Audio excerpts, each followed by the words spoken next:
स्वागतम सुस्वागतम। स्वागत है मित्रों आप सभी का हमारे YouTube चैनल हिंदी साहित्य में। स्वागत करता और आपके मंच संचालन करता है टी निरंजन।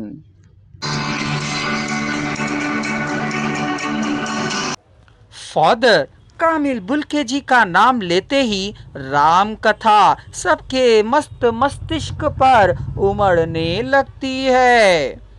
धार्मिक ग्रंथों के अध्ययन के लिए बुल्के जी के पास दर्शन का ज्ञान था।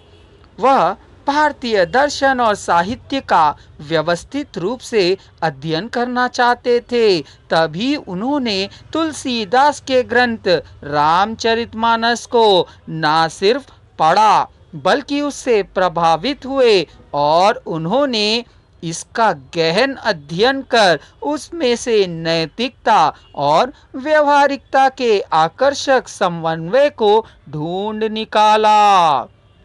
इसी वजह से उन्होंने अपने शोध का विषय ही राम कथा उत्पत्ति और विकास चुना। इस विषय पर उन्होंने इलाहाबाद विश्वविद्यालय से डॉक्टरेट की उपाधि प्राप्त की। उनका यह कार्य भारत के साथ ही विश्व में प्रकाशित हुआ और इसके बाद तो पूरा विश्व बुल्के जी को जानने लगा।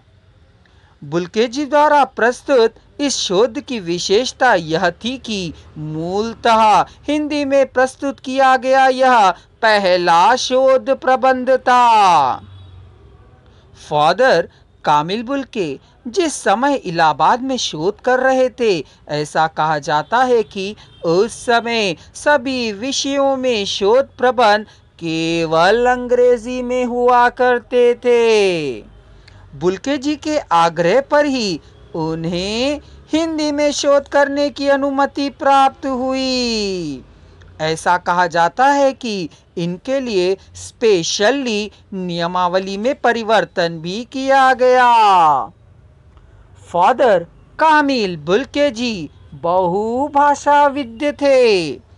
वे अपनी मातृभाषा फ्लेमिश के अतिरिक्त अंग्रेजी, French, German, Latin, Greek, Sanskrit और हिंदी पर भी अधिकार रखते हैं। 1951 में भारत सरकार ने कामिल बुल्के जी को बड़े ही आदर के साथ भारत की नागरिकता प्रदान की।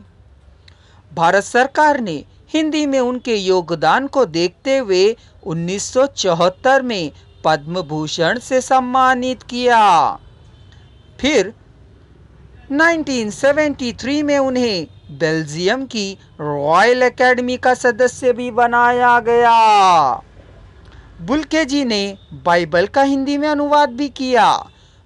मॉरिस मैटरलिंक के प्रसिद्ध नाटक द ब्लू वर्ल्ड का नील पंछी के नाम से उन्होंने ही अनुवाद किया। छोटी बड़ी कुल मिलाकर तकरीबन 29 पुस्तकें उन्होंने रची। इनकी कुछ प्रमुख कृतियों पर प्रकाश डालते हुए मैं कहना चाहूँगा, राम कथा उत्पत्ति और विकास, अंग्रेजी हिंदी शब्दकोश, मुक्तिदाता, नया विधान, हिंदी अंग्रेजी लघु कोश, नील पक्षी, बाइबल हिंदी अनुवाद। ऐसा कहा जाता है कि बुल्के जी आजीवन हिंदी की सेवा में लगे रहे। हिंदी अंग्रेजी शब्दकोश के निर्माण के लिए वे सतत प्रयत्नशील रहे, पर वर्ष 1968 में अंग्रेजी हिंदी कोश तो प्रकाशित हो गया, जो आज भी सबसे प्रामाणिक कोश माना जाता है, जिसमें 40,000 शब्द जोड़े गए, जिसे उनके आजीवन अद्यतन भी करते रहे वे। गैगरिन ने उन्हें हमसे दूर कर दिया। 17 अगस्त 1982 को दिल्ली में।